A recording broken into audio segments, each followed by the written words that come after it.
My name is Carlos Barragan, and I decided that I wanted to come to Nigeria to know more about the Yahoo Boys and to know why they do it. In 2015, in December, my mother met a guy. My mother quickly fell in love with this guy. She met him through Tinder and then through emails. When my mother was gonna send him money, we discovered that she was being scammed. And instead of talking to an American soldier in Syria, I discovered that this guy was in Lagos, Nigeria. But luckily enough, my mother understood very quickly when I saw her that the emails weren't coming from Syria, but Lagos. My mother was devastated because my mother has always been a single mother or most of her life. She said just one thing, how fool I am. The funny thing is that it was me who told my mother, go into Tinder to find other people. But during the pandemic, 5 years later, my mother was living alone and I kept thinking about who this guy was. The good thing is that everybody from my brothers and my mother were eager about this story. They wanted me to tell this story. And talking to other Nigerians, I felt their pain when they go abroad and the first thing someone tells them is, are you a scammer?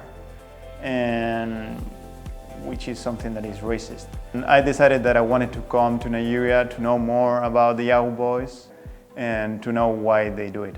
So I ended up living with this guy, Biggie, Yahoo Boy. Told me that police officers were part of the problem because some of them were accepting bribes. I gathered from them that it's something that police officers can't do anything about it, or at least they don't have the resources to fight this epidemic, as one of the police officers I interviewed called it. Yahoo is rampant and it's happening in all sorts of classes, social classes.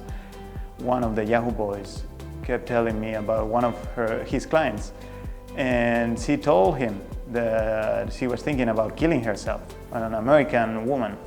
And he kept saying, no, she's not gonna kill herself. She just wants attention.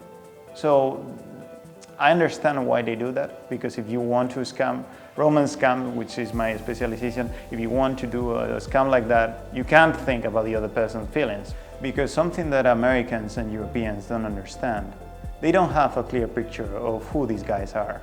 When you understand, the way you look at them is different from when you just think that they are evil, they are callous, they are all looking for money, which is sometimes true, sometimes it's not.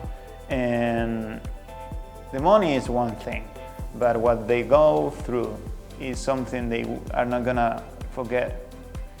So it's not excusable, because the pain that you are causing in the other side of the world is enormous. The problem with victims of this kind of romance scams is that it's very difficult for them to understand that they are talking to someone else, to someone different, that the person they have in their mind doesn't exist. Victims have described the pain as like it's the saddest crime on earth, because I've seen scammers getting money as soon as like 3 hours after starting talking to someone, which reveals you a lot about the loneliness that that person is going through. So yeah, I would say that, and also I think it's important to tell the families of the victims, you have something, like you have some responsibility, you know? You have to be more with them, because if you don't help them, it's like young people here in Nigeria, if you don't help them, then maybe other things happen. With the victims, it's the same. I think that it's important to tell victims there is no something like fast love. Don't send money to someone you've never met. I would say go into online dating, but also you have to learn the red flags. I want to tell America and tell Europe, the problem is here, but also the problem is in the other side. It's not only a Nigerian problem, and of course there are scammers everywhere, but the problem we have in Europe and in the US is that we are not doing enough for the lonely people. I'm here in Nigeria back again because we are reporting on other stories. We are meeting more Yahoo boys. At the same time, I'm interviewing romance scam victims in the US, people even who have come all the way from America to here because they were duped. After what happened, she stopped dating for a while, but I remember she dated another man. She keeps trying, she keeps telling me, oh, men from my generation are not as good as the last one. Where are they? I can't find them. But she's persistent, and I'm sure that she's gonna find someone. I'm open to other stories, either in Nigeria, Europe, or in the US. We will see. The only thing I hope is that not more stories about my mother. I want to keep the relationship mother-son. I don't want to write more about her, although we have a pretty good relationship. I think that I've done the job, and now I'm ready to go to the next project.